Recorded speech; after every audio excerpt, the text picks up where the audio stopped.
Potato का एक tuber है, इस ट्यूबर से ये बड़ बन करके नया पौधा बन रहा है। न कोई मेल गैमीट है, न फीमेल गैमीट है, न फ्यूजन है, न फर्टिलाइजेशन है। सीधे इस पोटैटो से सोमेटिक सेल से ही नया पौधा बन गया। जब सोमेटिक सेल से ही नया पौधा बन रहा है तो इसको सेक्सुअल रिप्रोडक्शन कहेंगे। सेक्सुअल रिप्रोडक्शन, ए सेक्सुअल रिप्रोडक्शन माने कोई गैमीट नहीं बना, कोई फ्यूजन नहीं हुआ, कोई फर्टिलाइजेशन हुआ, नया पौधा बनने वाला है, तो इसको क्या कहेंगे? ए सेक्सुअल रिप्रोडक्शन। हमारी डिफिनीशन में भी क्या है? ए sexual reproduction it is the mode of reproduction in which organism produce it's progenies without formation and fusion of gamete. बिना गैमीट के बने, बिना फॉर्मेशन फ्यूजन में गैमीट के नए ऑर्गेनिज्म का बनना, नई पीढ़ी का बनना ही क्या कहलाता है? ए सेक्सुअल रिप्रोडक्शन। ये तो वेजिटेटिव प्रोपेगेशन का एग्जाम्पल है, लेकिन बहुत सारे फंगस है, अमीबा है, पैरामीशियम है, ये भी अपने बॉडी से अपना प्रोजेनीज बनाते हैं without formation and fusion of gamete. उसको क्या कहते हैं? ए सेक्सुअल रिप्रोडक्शन। अब लिखिए, ए sexual reproduction is following types. Types of A sexual reproduction, types of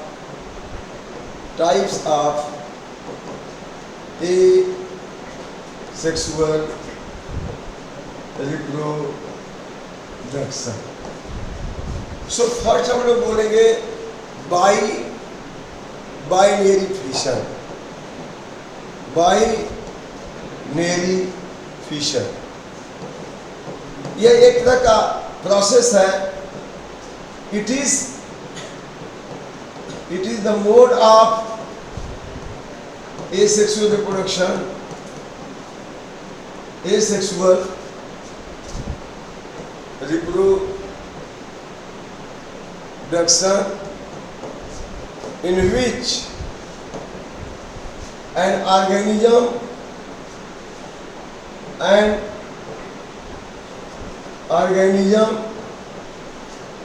get divide by माने to, get divide into two half,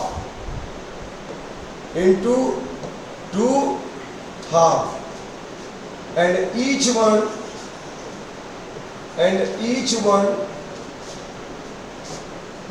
develop into a progeny। तो दो भाग में बढ़ गया और उसमें से प्रत्येक जो है हाफ एक प्रोजेनी बन जाएगा। फॉर एग्जाम्पल इन अमीबा, किसमें? अमीबा। यहाँ आप देख सकते हैं यह amoeba, this is the amoeba, और इस अमीबा में यह अमीबा, इस अमीबा में यह न्यूक्लियस है। Under favorable condition, when amoeba grows, its nucleus increases in size. Then this amoeba elongates its nucleus. सबसे पहले अमीबा का न्यूक्लियस इलांगेट होगा। In favorable condition, amoeba grows in size. Then it elongates its nucleus. इसका nucleus जो गोलाकार था अब वो इलांगेट कर गया। क्या कर गया? इलांगेट कर गया, तो साइटोप्लाज्म भी खींचेगा। इसके बाद नेक्स्ट स्टेप में क्या करेगा कि इसका nucleus get split into two half. Its nucleus get split into two half. इनका न्यूक्लियस दो भाग में अभी बढ़ जा रहा है। Its nucleus get split into two half। ये दो भाग बन गया। तो सबसे पहले क्या हुआ? कैरियोकाइनेसिस हुआ कि साइटोकाइनेसिस? कैरियोकाइनेसिस हुआ, क्योंकि यहाँ पे एक अमीबा दो अमीबा में बढ़ चुका है, इसके न्यूक्लियस दो भाग में बढ़ गए हैं। अब यह एक अमीबा से कितना अमीबा डॉटर अमीबा बना लेगा? दो ठो बना लेगा बच्चों। अब यह एक से दो डॉटर अमीबी बन गए। अब ये दोनों डॉटर अमीबी अब यहाँ पे अब अमीबा का रूप ले लेंगे। तो आपने देखा कि सबसे पहले amoeba grows binary fission in amoeba, इसको हम क्या कहेंगे? Binary fission in amoeba. बहुत आसान है, ये कम से कम 3 मार्क का क्वेश्चन आएगा। बाइनरी फिशन, फिशन माने टूटना, in amoeba, binary fission in amoeba. यहाँ पे न्यूक्लियस, न्यूक्लियस इलांगेट्स लिख लीजिए। At first nucleus elongates, at first nucleus elongates and get split into 2 half called as karyokinesis. Karyon माने nucleus होता है ना बच्चों। At first nucleus elongates, at first nucleus elongates and get split into 2 half called as karyokinesis. Nucleus का टूटना क्या कहलाएगा? Karyokinesis. Karyon माने न्यूक्लियस, बोला था ना प्रोकैरियोटिक यूकैरियोटिक। प्रिमिटिव कैरियन में न्यूक्लियस, यूकैरियोट डेवलप न्यूक्लियस। तो at first nucleus elongates and get split into 2 half and never get 2 nuclei, then cytoplasm divide, then cytoplasm divide। उसके बाद क्या डिवाइड हुआ? Cytoplasm called as cytokinesis, cytokinesis. Thus ये amoeba produce 2 amoeba. पहले nucleus divide हुआ, पहले क्या divide हुआ? Nucleus, karyokinesis. फिर क्या डिवाइड हुआ? Cytoplasm, cytokinesis. अब ये 2 भाग में बढ़ गया। एक बार बोर्ड एग्जाम में पूछा था, during binary fission of amoeba what process takes place. तो binary fission of amoeba 2 process होता है। पहला प्रोसेस होता है कैरियोकाइनेसिस, दूसरा प्रोसेस होता है ये 2 पॉइंट को जरूर लिखना है आपको। इसको नहीं लिखे खाली 2 भाग में बढ़ गया कहेंगे तो आधा ही नंबर देगा, 1.5 नंबर देगा। 3 नंबर पाना है तो लिखना है कि at first amoeba grows, then nucleus elongates and get divided into 2 half, that is called as karyokinesis. Then cytoplasm divide, that is called as cytokinesis. Ultimately a amoeba produce 2 daughter amoeba. अब ये क्या बन गया? 2 ठो daughter अमीबी बन गए। क्या बन गए? डॉटर अमीबी। अब इसी डॉटर अमीबी से क्या बन जाएगा? नया अमीबा बन जाएगा। डॉटर अमीबी से क्या बन जाएगा बच्चों? नया अमीबा बन जाएगा। तो daughter अमीबी, daughter अमीबी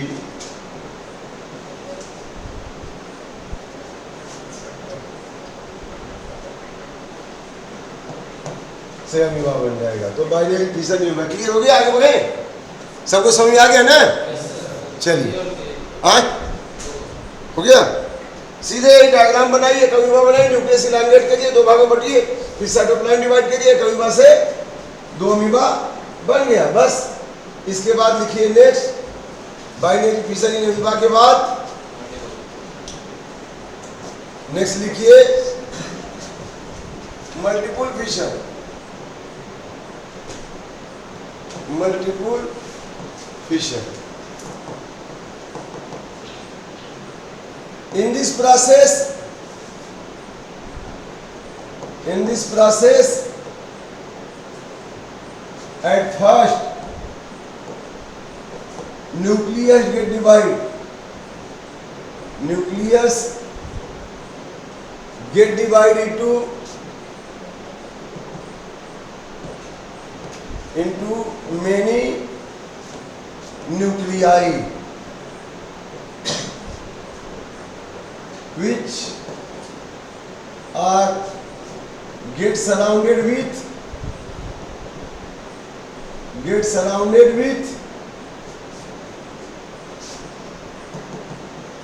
cytoplasm.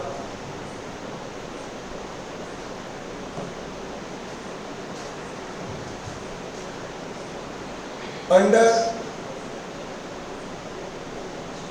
then give rise then give rise several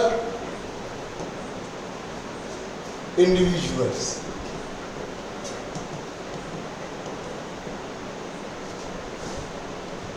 Several individuals, बहुत सारे प्रोजेनिज बना देंगे. फॉर एग्जाम्पल in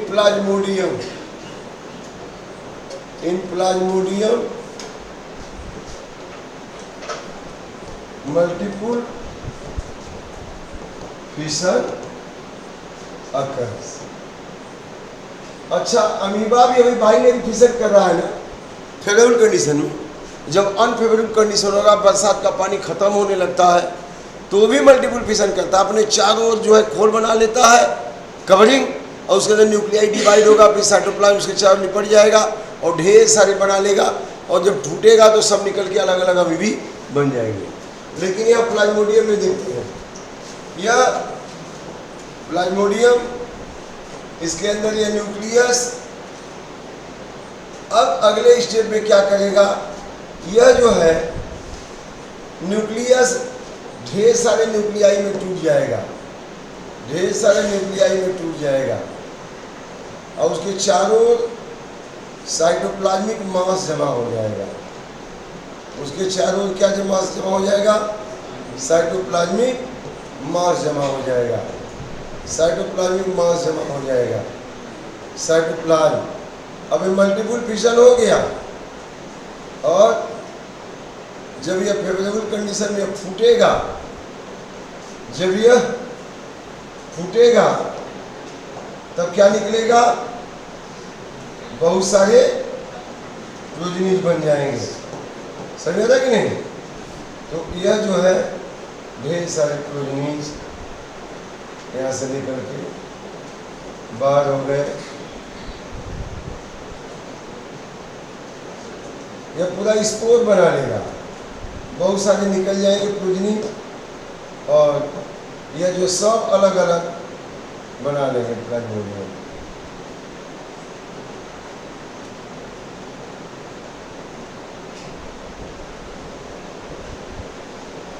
तो मल्टीपल फिशन इन प्लाज्मोडियम.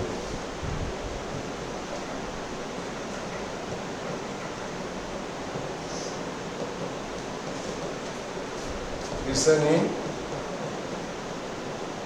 प्लाज्मोडियम. अब वहां पे दो बना था, यहां मल्टीपल बन गए. इसके बाद बाई स्पोर फॉर्मेशन. आगे बढ़े बच्चों, हो गया मल्टीपल फिशन इन प्लाज्मोडियम. अब by spore formation.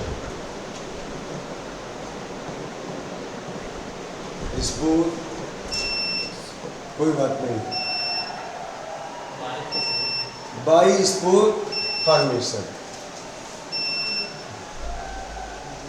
By spore formation का मतलब यह है कि यहां पे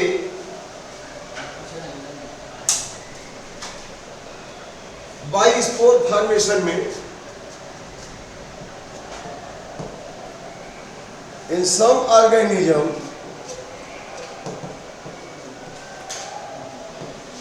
spores are produced which germinates and give rise progenies, new progenies. For example, in rhizopus,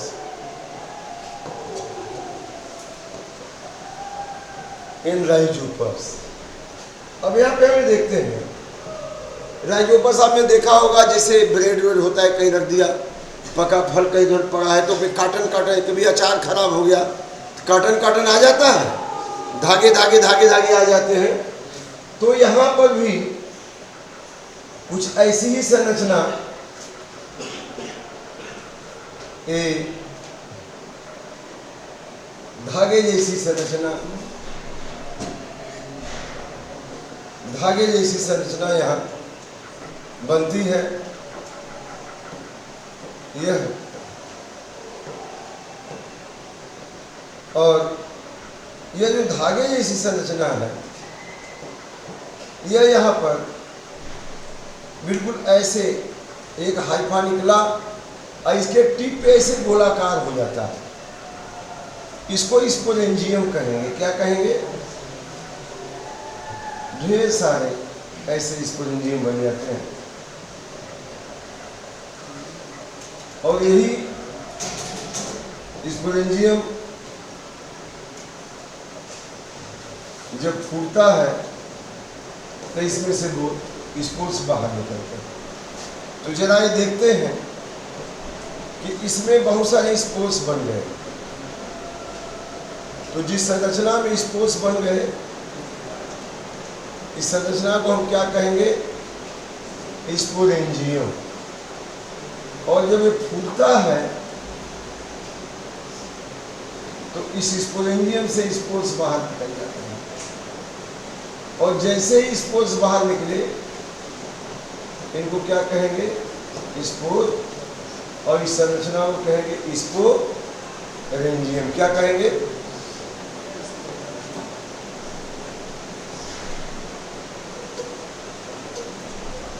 sporangium.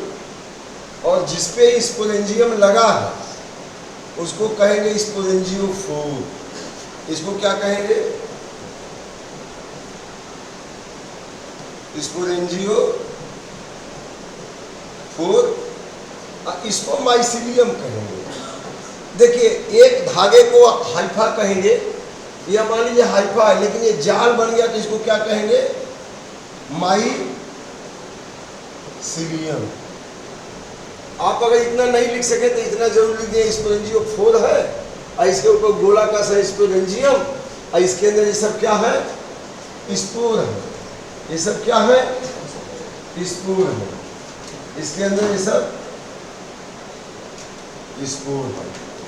अब यही स्पोर जब फिर इनको फेवरेबल कंडीशन मिलेगा तो ये स्पोर क्या करेगा?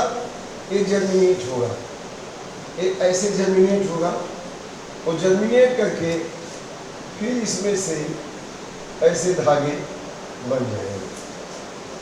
तो इसको कहेंगे जर्मिनेशन ऑफ स्पोर। क्या कहेंगे?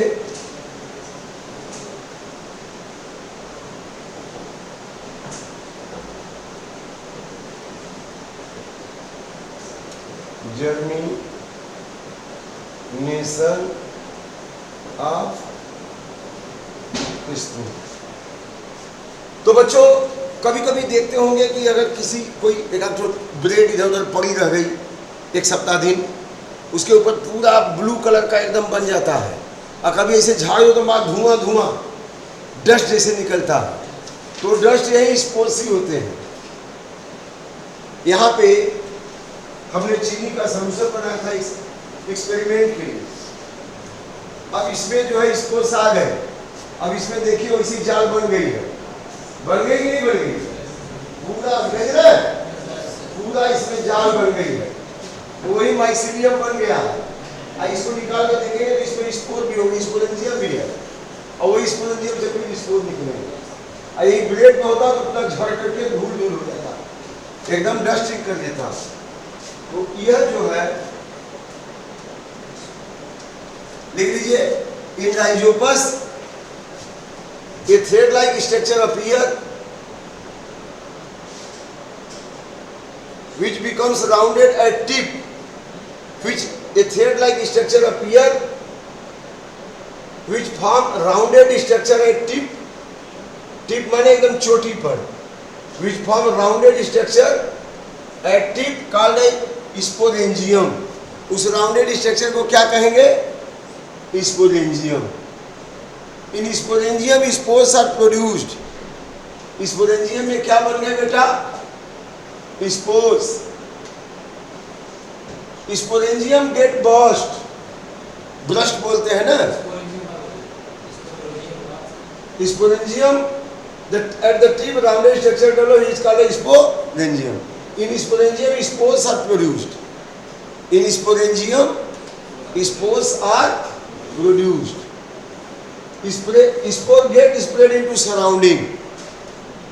When sporangium get burst, spores get spread into surrounding.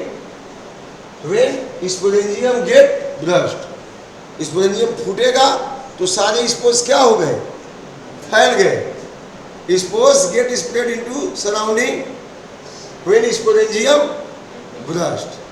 Sporangium जब फूटेगा तो सारे स्पोर्स क्या हो गए, फैल गए। When spore get favourable condition, when spore get favourable condition it germinates. When spore get favorable condition, it germinates and give rise new rhizopus plant. New rhizopus germinates and give rise new rhizopus. देखिए वो यही rhizopus है, इसमें एक बनाया sporangium, उसमें बने spore, spore बाहर निकल आए और बाहर निकल के आकर के जर्मिनेट किया और फिर नया rhizopus बन गया। तो यहाँ की प्रोडक्शन कैसे होता है, बाई स्पोर फॉर्मेशन। समझ में आ गया सबको? ठीक है, अब लिखिए by fragmentation. By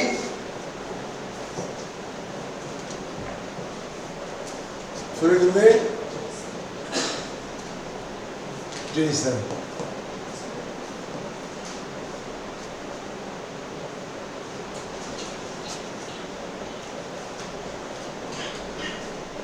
it is mode of reproduction. It is mode of asexual reproduction.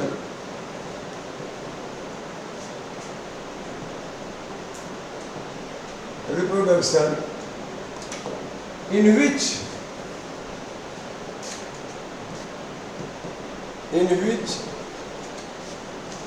organism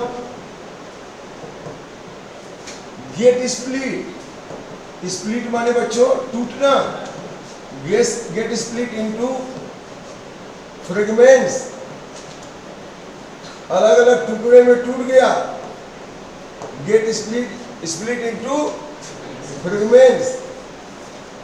each fragment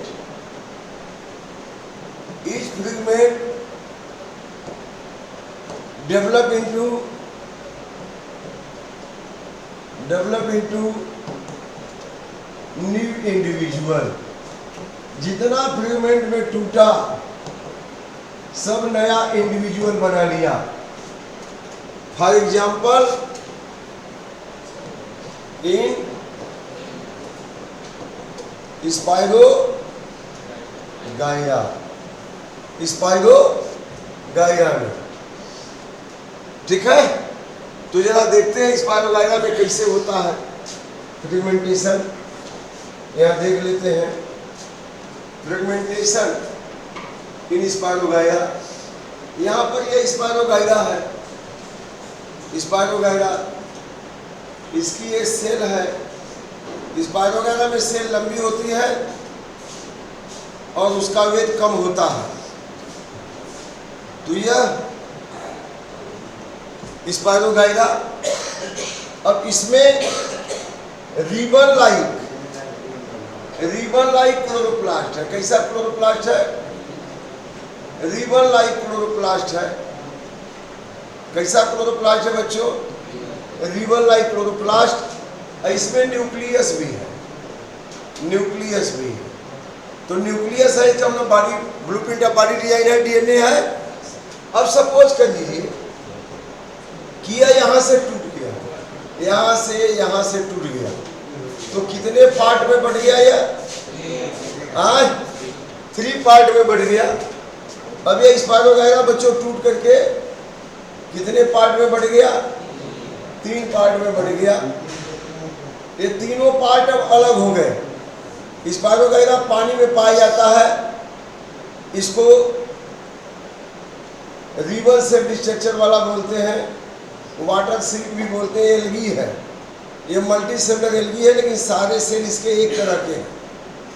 सारे सेल की संरचना एक जैसे है, कहने को तो मल्टी सेलुलर है, लेकिन सारे सेल की संरचना एक जैसे है। अब यह टूट चुका है कितने भाग में? 3 भाग में। अब ये तीनों भाग 3 स्पाइरोगाइरा इसको बना लेंगे। तीनों भाग से कितना स्पाइरोगाइरा बन जाएगा? 3। तो spirogyra found in water, it is called as water silk. When due to current of water, somehow it gets split into different fragment, and each fragment give rise new spirogyra.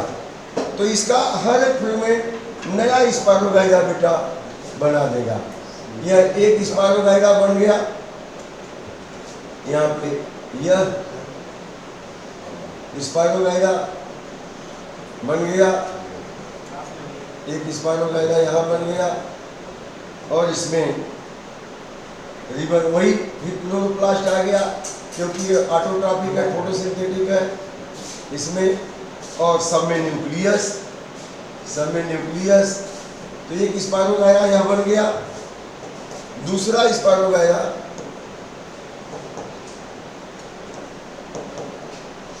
यहाँ पर यह बन जाएगा,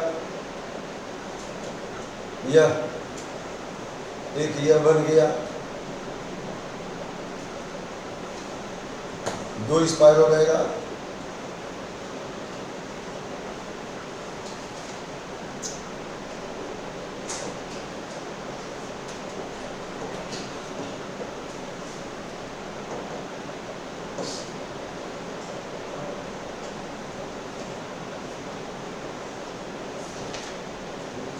और इसमें रिबन लाइक स्ट्रक्चर,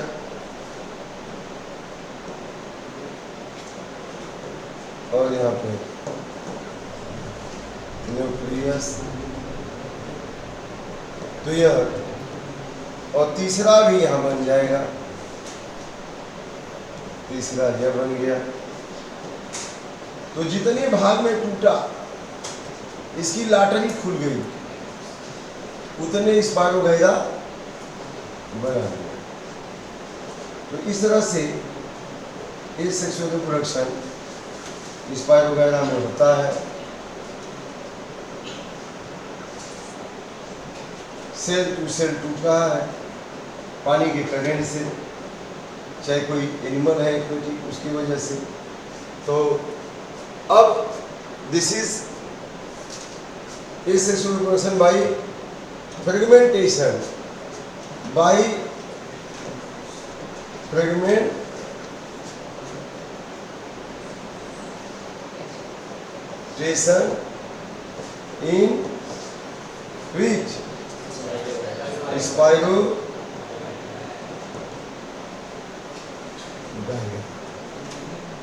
तो यह asexual reproduction है, कोई गैमीट नहीं बन रहा है यहाँ, केवल टूट करके जितने भाग में बटे सब नया स्पाइरोगाइरा बना लिया। सबके समझ में आ गया? तो लिख लीजिए, लिख लिया होगा। Spirogyra is found in water, it is ribbon like, when it get split into different fragment, each fragment develop into new spirogyra. Okay, अब अगली पॉइंट है बाय बडिंग। बाय बडिंग, यह भी क्वेश्चन बोर्ड एग्जाम में आ सकता है, पढ़ लीजिए। By budding, it is mode of एक डिफिनीशन लिखने का तरीका है। ये एक मोड है, तो मोड लिखिए अपने आप। It is mode of asexual reproduction. इतना लिख देने से एग्जामिनर को मालूम हो गया कि बच्चे को मालूम है कि बडिंग एसेक्सुअल रिप्रोडक्शन है। It is mode of asexual reproduction in which asexual reproduction in which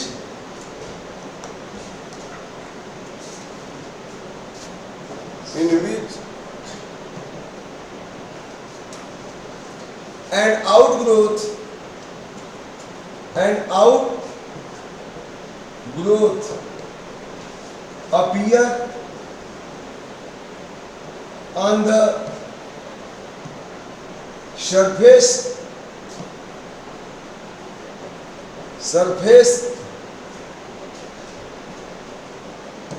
which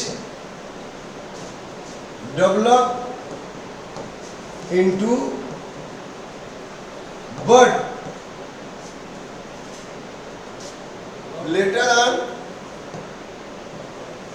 bud give rise. Later on, bud develop into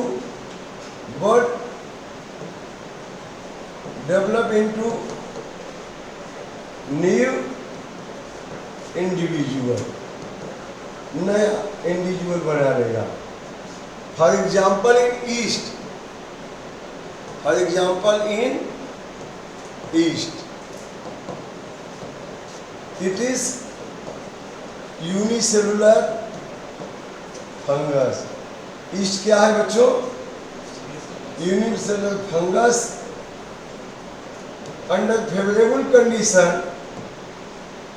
under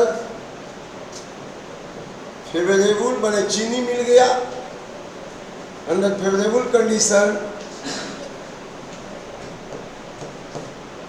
reproduce by budding,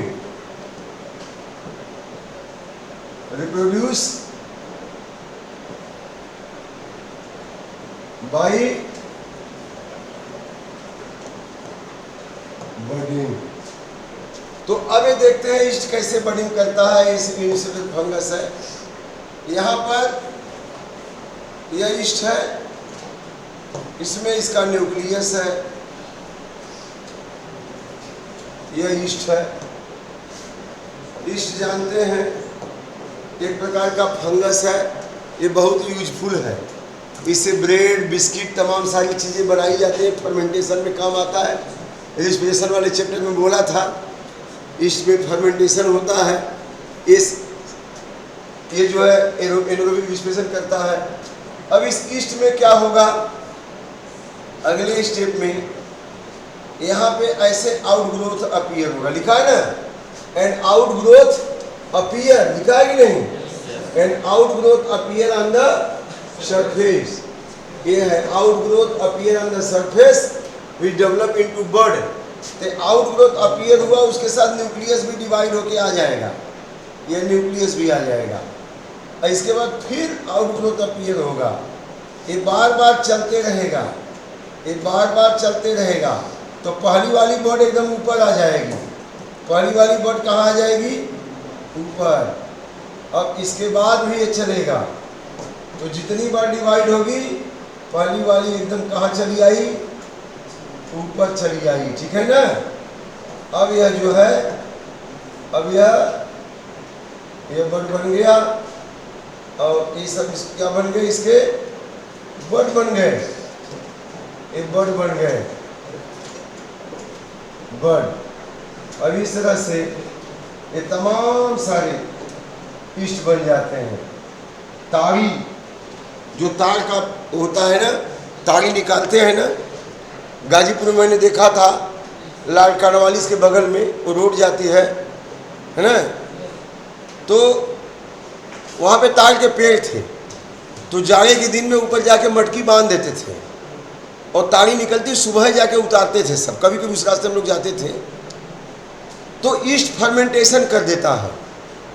अगर लेट हो गया उतारने में तो उसमें एल्कोहल ज़्यादा बन जाएगा, क्योंकि टेम्परेचर बढ़ेगा तो और तेज़ी से मल्टीप्लाई करते हैं, और जो शुगर होता है उसमें उसको क्या करते हैं? फर्मेंट कर देते हैं। तो ये जो है ईस्ट है, और ये ईस्ट जो है, ये ईस्ट जो है यह बडिंग करते रहता है, और बड उससे अलग होते जाता है और नया ईस्ट बनते जाता है। ये अलग होकर के नया ईस्ट बना देगा, तो क्या कहेंगे? बडिंग इन ईस्ट। ये क्या हो गया? बडिंग इन ईस्ट, ये बडिंग इन ईस्ट हो गया। सब लोग लिख रहे हैं ना? पीछे देख पा रहे हैं सब लोग? ठीक है, लिखिए ध्यान से, एग्जाम में आएगा। अच्छा, एक बार क्या किया था कि एक 4 स्टेप में ऐसे ही डायग्राम बनाया था। एक में जितना सेल बनाया था, जितना बॉड बनाया था, सब में न्यूक्लियस बनाया था। दूसरे और तीसरे में कहीं न कहीं न्यूक्लियस छोड़ दिया था। पूछा था which one is the correct structure of budding. तो जब तक सारे में न्यूक्लियस नहीं होगा वो करेक्ट नहीं होगा। तो सारे में न्यूक्लियस होना चाहिए, तभी उसको क्या मानेंगे, करेक्ट, नहीं तो करेक्ट नहीं मानेंगे। तो बडिंग हो गया। इसके बाद लिखिए, ये तो ईस्ट में बडिंग हो गया, फिर लिखिए budding in hydra. Budding in hydra, तो लिखिए hydra is multi cellular.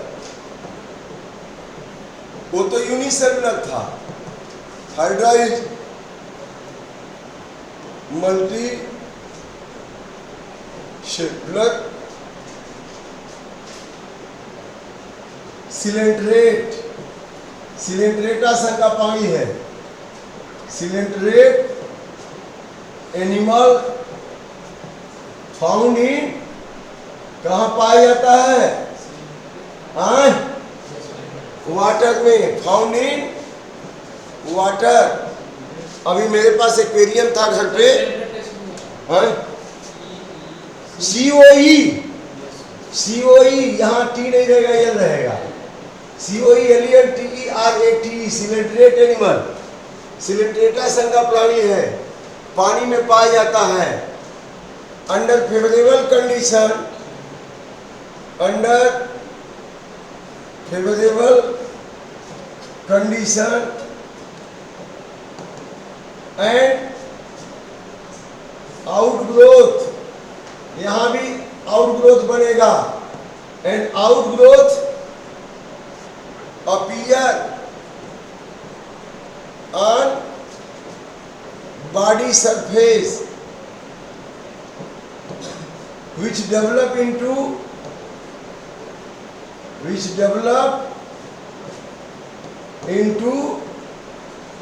bud and give rise new hydra and give rise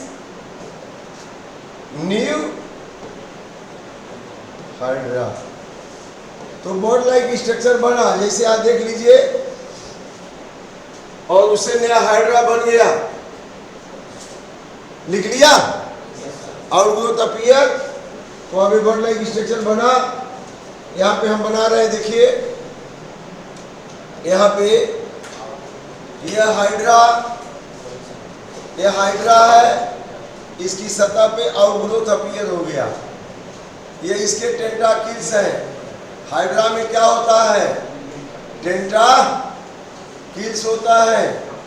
ये टेंटाकिल्स भोजन पकड़ने के लिए, इसकी सुरक्षा के लिए, ऑफेंस और डिफेंस के लिए। अब ये हाइड्रा है, यहाँ पे क्या बन गया, आउटग्रोथ। क्या बन गया, आउटग्रोथ। अब यही आउटग्रोथ बाद में किस में बदल जाएगा बच्चों, बर्ड में बदल जाएगा। किस में बदल जाएगा, बर्ड में। यही आउटग्रोथ बाद में किस में बदल जाएगा, बर्ड में बदल जाएगा। यहाँ पे एक बर्ड बन गई, और यह हाइड्रा, पहला वाला हाइड्रा तो है ही है, पहला वाला हाइड्रा है, लेकिन उसके सरफेस पे बर्ड लाइक स्ट्रक्चर बन गया। और बर्ड लाइक स्ट्रक्चर ने क्या बना लिया, नया, क्या बना लिया, नया हाइड्रा। यह बर्ड बन गई, इसको क्या कहेंगे, बर्ड। अब अगली बारी में मजे का बड़ा एक हाइड्रा बन जाएगा। समझ में आ रहा है कि नहीं, हाँ?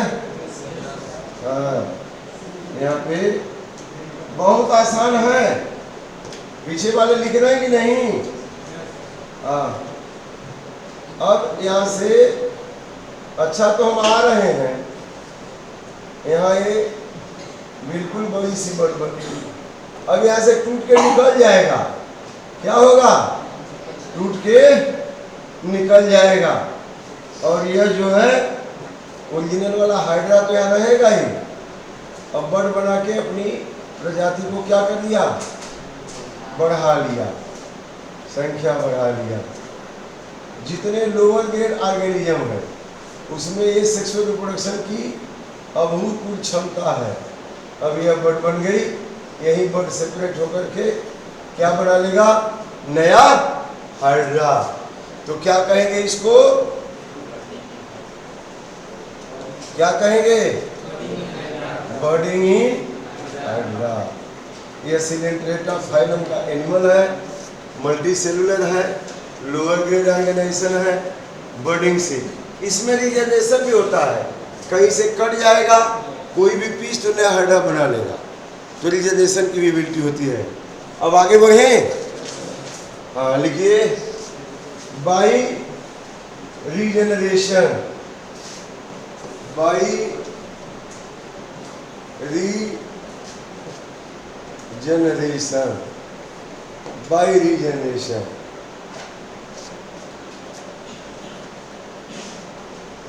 It is mode of asexual reproduction.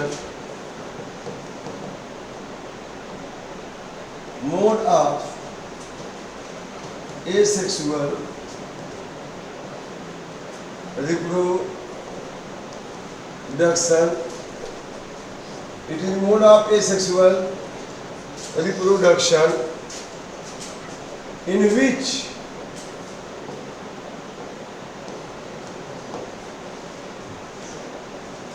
organism cut into pieces,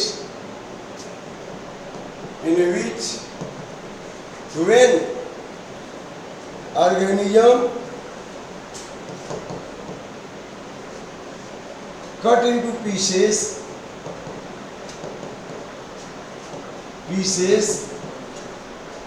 then it regenerates, then each piece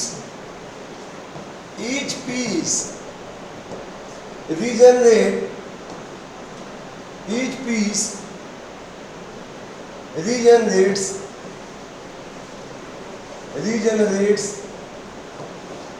its last part of body, Shri Ramchandra ji तीर मारते थे, रावण का सिर कट के निकल जाता था, फिर नया सिर बन जाता था, ऐसा कहा जाता है रामायण में, है कि नहीं। तो यहाँ पे इस प्लानेरिया को जितने भाग में काट दीजिए, हर एक पीस खोया हुआ हिस्सा बना लेगा। जैसे छिपकली है, उसकी पूंछ खुद काट लेती है, जब कोई दौड़ाता है उसको अपनी पूंछ खुद तोड़ लेती है और पूंछ नाचने लगेगी, और कोई शत्रु उसको दौड़ाए तो वही कंफ्यूज हो जाएगा, वो रास्ता बदल के बच जाती है, फिर से पूंछ बना लेती है। माने जान बचे तो लाखों उपाय, वो बची रहेगी तो पूंछ फिर से बन जाएगी।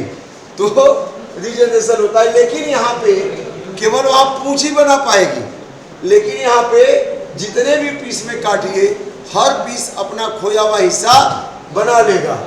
तो लिख लीजिए, for example Planaria regenerates its last part. Planaria regenerates its last माने खोया हुआ हिस्सा, लास्ट पार्ट को बना लेता है।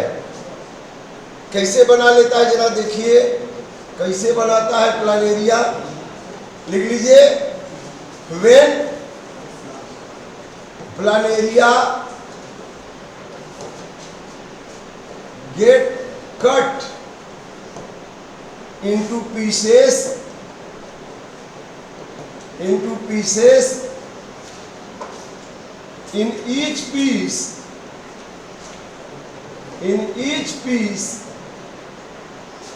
the cell present near injured tissue, भाई कटेगा तो कोई टिश्यू इंजर्ड होगा कि नहीं होगा, नियर इंजर्ड टिश्यू, वो सेल जो इंजर्ड टिश्यू के बाद है, get divides form blastema, to form blastema. क्या बनाएगा? Blastema. Blastema blastema regenerates blastema regenerates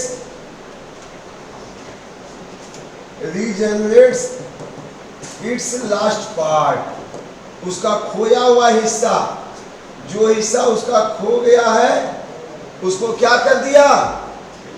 बना दिया। किसने बना दिया? ब्लास्टेमा ने। ठीक है ना? तो जो इंजर्ड टिश्यू है उसके ठीक नीचे के नियर के टिश्यू डिवाइड करते हैं और ब्लास्टेमा बनाते हैं, और ब्लास्टेमा से ही नया प्लानेरिया बन जाता है, उसका लास्ट पार्ट बन जाता है। जरा देखते हैं, आगे बढ़े। हो गया? चलिए आगे बढ़ते हैं। यहाँ देखिए प्लानेरिया, ये प्लानेरिया है, ये पानी में लिख लीजिए। Planaria is animal of Platyhelminthes. Planaria is animal of Platyhelminthes. It is found in water, पानी में पाया जाता है। इसको हमने 3 भाग में काट दिया। कितने भाग में काट दिया? 3 भाग में काट दिया। एक प्लानेरिया का भाग यह है, एक प्लानेरिया का भाग यह है जिसमें नीचे वाला हिस्सा नहीं है। दूसरा प्लानेरिया का भाग यह है जिसमें दोनों तरफ का हिस्सा नहीं है। तीसरा प्लानेरिया का भाग यह है जिसमें ऊपर वाला हिस्सा नहीं है। समझ आ रहा है कि नहीं? एक में नीचे वाला हिस्सा नहीं है, इसमें दोनों तरफ का हिस्सा नहीं है। आप बना नहीं रहे? क्या कर रहे हैं? बढ़ाइए, कान से सुनिए, आंख से देखिए, हाथ से लिखिए, एक्टिव हो जाइए। विधात होगी, सुनना है, पढ़ना है बेटा, तो इसको अच्छा सुनिए। ये आएगा एग्जाम में, बोर्ड में आ चुका है।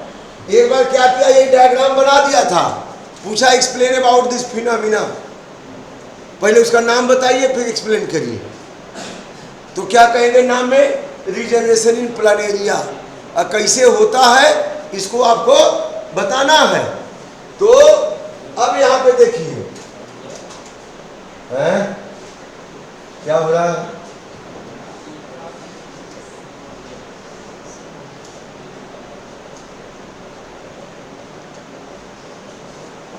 अब यहाँ पे इनका हिस्सा, यह जो कटा हुआ हिस्सा है, यहाँ पे ब्लास्टेमा बन गया।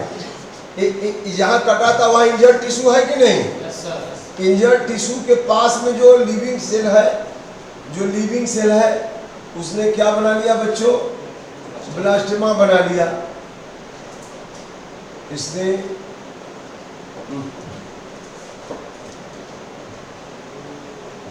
यहाँ पे एक ब्लास्टेमा बन गया। क्या बन गया?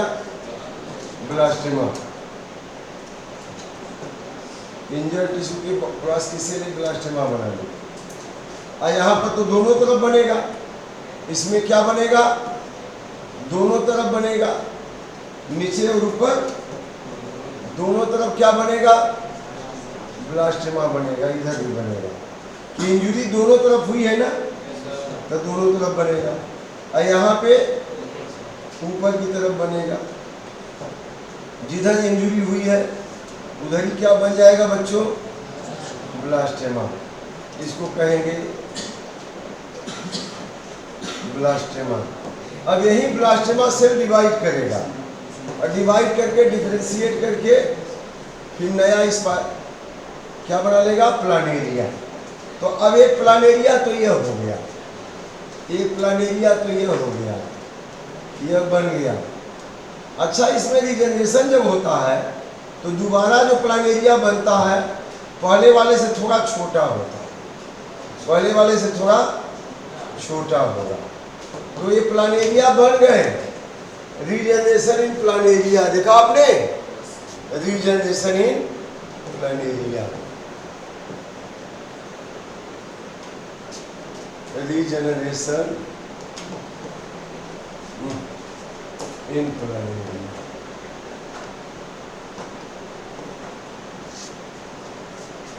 तो इस तरह से रहा ए सेक्सुअल रिप्रोडक्शन। अब हम लोग बात करेंगे वेजिटेटिव प्रोपेगेशन। आगे बढ़े,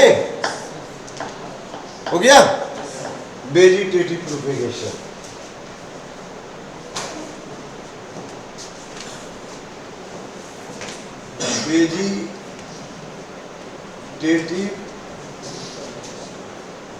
वेजिटेटिव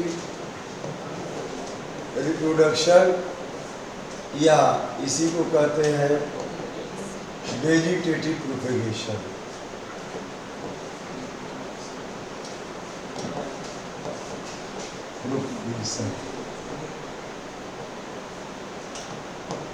अच्छा, किसी प्लांट को आप देखिए, प्लांट में कितने पार्ट होंगे? प्लांट में कौन कौन 3 पार्ट होंगे? ये रूट हो गया, और इसके बाद यहाँ पे सूट में लीफ और स्टेम हो गए, यही हो गए ना। सूट में लीफ और क्या हो गया? स्टेम। ये सूट पार्ट हो गया, इसमें ये स्टेम हो गया, इसमें लीफ हो गया। ये सब वेजिटेटिव पार्ट है इसके, केवल ग्रो करते हैं। ये रूट पानी वाटर मिनरल देता है, भोजन बना के देता है, वेजिटेटिव पार्ट है। लेकिन जब ये मैच्योर होगा तो इसमें एक पार्ट और बनता है, उसको कहते हैं रिप्रोडक्टिव पार्ट। क्या कहते हैं? Reproductive part. इसमें फ्लावर बनता है, तो फ्लावर कैसा पार्ट हो गया? रिप्रोडक्टिव पार्ट हो गया। ये फ्लावर जो है इनका कैसा पार्ट है? लेकिन ये रूट लीफ स्टेम क्या है? रूट लीफ स्टेम इसके क्या है? वेजिटेटिव पार्ट है। इसका रूट, इसका लीफ और इसका स्टेम, ये सब कैसे पार्ट है? Vegetative part. और ये फ्लावर क्या है? कैसा पार्ट है? रिप्रोडक्टिव पार्ट है, क्योंकि इसमें गैमीट बनेंगे एंड्रोसियम में, और गाइनोसियम में ओवम बनेंगे। दोनों मिलेगा तब जाके नया पौधा, सीड बनेगा तब नया पौधा बनेगा। तो यह फ्लावर रिप्रोडक्टिव पार्ट हुआ, और लीफ, रूट और स्टेम क्या हो गए? वेजिटेटिव पार्ट हो गए। तो पौधा अगर अपने स्टेम से, रूट से या लीफ से नया पौधा बनाता है तो उसको क्या कहेंगे? Vegetative propagation. और फ्लावर से सीड बना के बनाता है तो कहेंगे सेक्सुअल रिप्रोडक्शन। समझ में आ गया? तो एक फ्लावर किसमें भाग लेता है? सेक्सुअल रिप्रोडक्शन में। ये किसमें भाग लेगा? सेक्सुअल रिप्रोडक्शन में। लेकिन ये रूट लीफ स्टेम किसमें भाग लेंगे? किसमें भाग लेंगे? वेजिटेटिव प्रोपेगेशन में। समझ आ गया कि नहीं? वेजिटेटिव प्रोपेगेशन में, वेजिटेटिव प्रोपेगेशन में भाग। तो पिक्चर तो क्लियर हो गई कि इनको वेजिटेटिव प्रोपेगेशन क्यों कहते हैं। अच्छा, ये बताइए, यहाँ पे पोटैटो में एक कैसा रिप्रोडक्शन है? वेजिटेटिव है कि सेक्सुअल है? क्योंकि उसके अंडरग्राउंड स्टेम से नया पौधा बनने जा रहा है, तो इसको क्या कहेंगे? वेजिटेटिव। लिख लीजिए, vegetative propagation is a mode of reproduction. Vegetative propagation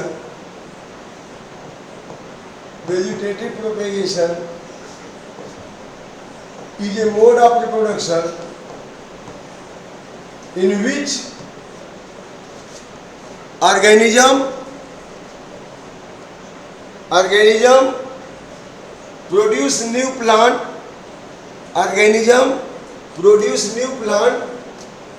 from its vegetative part, जहां ऑर्गेनिज्म लिखे वहां प्लांट लिखेगा। Vegetative part like root, leaf and stem. तो अपने इतने हिस्से से या इसमें से किसी से नया पौधा बनाता है तो उसको हम क्या कहेंगे? वेजिटेटिव प्रोपेगेशन कहेंगे। पार्ट तो है, उसको क्या कहेंगे?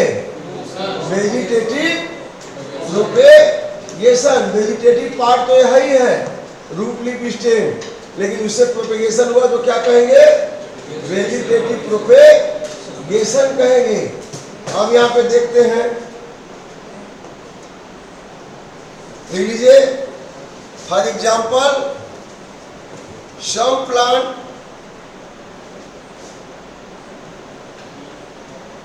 some plant produce new plant by its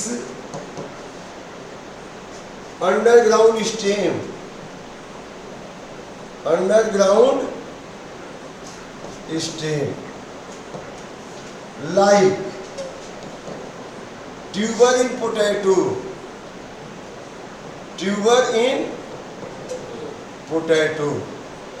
अब यहाँ पोटैटो है, ये पोटैटो है, अब इसमें बड बन गई, जगह जगह क्या बन गई?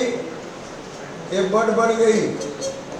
ये पोटैटो है, पोटैटो का ट्यूबर, अब बड बन गई। अब बाद में क्या करेगा? इसी पोटैटो से यह बड बड़ी हो जाएगी, और बड़ी होकर के यहाँ पे क्या बना लिया? लीफ। क्या बना लिया? लीफ। और इधर क्या बना लिया? रूट। और धीरे धीरे इसमें जो भोजन है वो खत्म हो जाएगा। इस पोटैटो में जो भोजन है वो इसी के प्रोपेगेशन के लिए है, क्योंकि पोटैटो को मालूम है कि हम 2-3 महीने के बाद सूख जाएंगे, तो जो पत्ती में बना भोजन इसमें जमा कर दिया।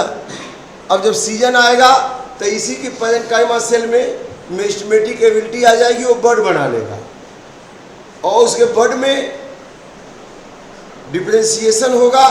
चूंकि blueprint of body design nucleus में तो है ही है, डीएनए तो है ही है, और वो डिफरेंशिएट करके पूरा ये जो है लीफ, स्टेम और रूट बना लेगा, और नया पौधा बन जाएगा।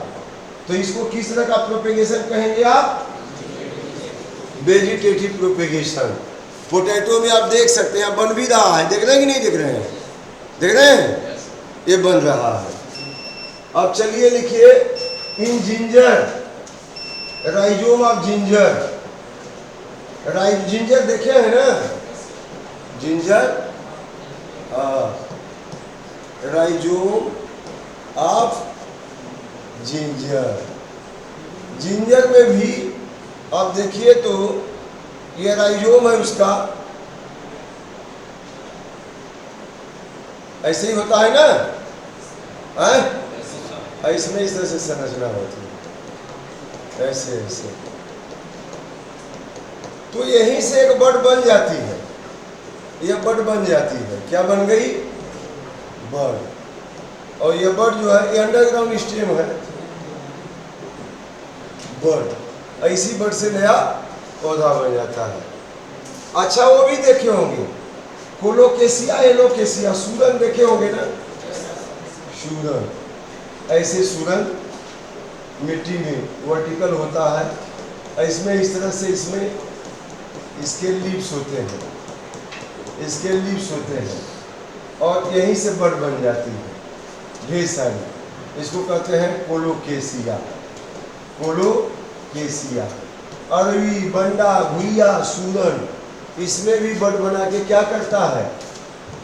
नया पौधा। ये सब अंडरग्राउंड स्टेम है, इसको राइजोम कहेंगे। क्या कहेंगे? अरे घंटी लगी, क्या टाइम हो गया? 10 मिनट टाइम। राइजोम, इसको क्या कहेंगे? कार्म। ये क्या है? कार्म है। कार्म है तो खत्म ही है, कार्म है। चलिए आगे लिख लीजिए, आगे by root, by root in asparagus, asparagus root give rise but which develop into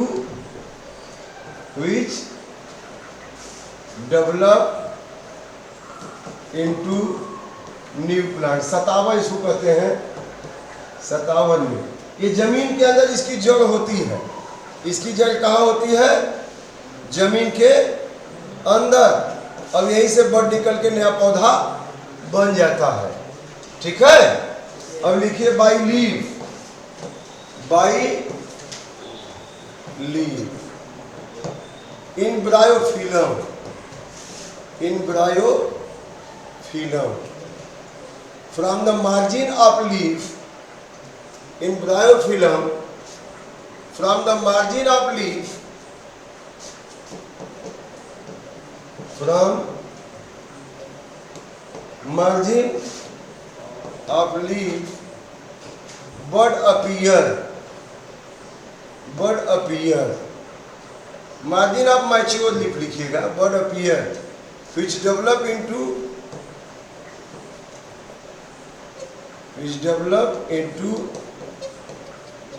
new plant, नया पौधा बना लेते हैं।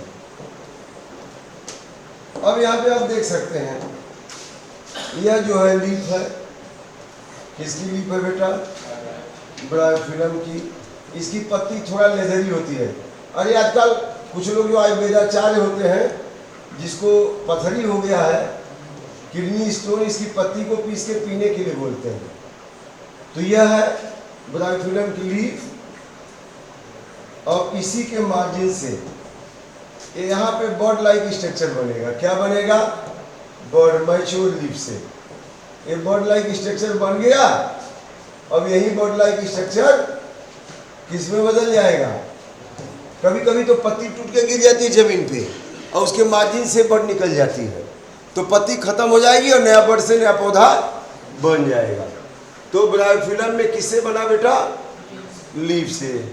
अब बस जल्दी से 5 मिनट लिख लीजिए, माइक्रो प्रोपेगेशन। घंटी, अभी तो खाना का टाइम हो गया है क्या? बस जल्दी से 5 मिनट में लिखिए, माइक्रो प्रोपेगेशन, माइक्रो प्रोपेगेशन, इसी को कहते हैं टिश्यू कल्चर। इसमें भी क्वेश्चन बन सकता है, टिश्यू कल्चर पर भी क्वेश्चन बन सकता है। माइक्रो प्रोपेगेशन, अभी तक तो किसी पार्ट से नया पौधा बन रहा था, अब माइक्रो प्रोपेगेशन में एक सेल से नया पौधा बनेगा। जैसे कोई प्लांट है, आप वैसा ही नया पौधा बनाना चाहते हैं उसी टेक्सचर का, तो आप उस सेल के, उस प्लांट से पूरा एक पार्ट मत लीजिए, प्लांट से क्या ले लीजिए? एक सेल आप ले लीजिए। जैसे ही पौधा है, यहाँ से आपने एक सेल ले लेना है। ये जो सेल लिया, इसको हम क्या कहेंगे? एक्सप्लांट कहेंगे। टिश्यू कल्चर के लिए जो पार्ट ले रहे हैं, उसको क्या कहेंगे बेटा? एक्सप्लांट। और इसको कल्चर मीडियम में ले लीजिए, न्यूट्रिएंट्स मीडियम में। इसमें अमाइनो एसिड हो, ग्लूकोज हो, मिनरल हो, विटामिन हो, सब हो। अब इसी में आपने इस सेल को ले लिया, एक्सप्लांट को ले लिया। क्या ले लिया? एक्सप्लांट को ले लिया। और अब ये आगे क्या करेंगे?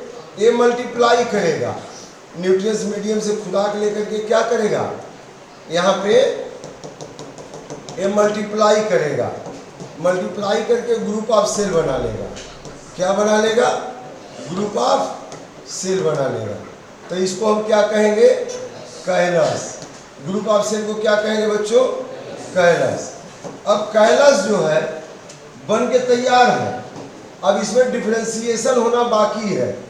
तो जीन में डिफरेंशिएशन के लिए, क्योंकि इस पौधे के हर एक सेल में पूरा पार्ट बनाने के जीन है, लेकिन एक समय में कोई जीन ऑन रहेगा, कोई ऑफ रहेगा। तो उसको एक्टिवेट करने के लिए अब इस मीडियम में क्या लेंगे आप? ऑक्सीन और साइटोकाइनिन। अब यहाँ पे अगर आप ऑक्सीन लेते हैं, अगर आप ऑक्सीन लेते हैं तब क्या बनेगा?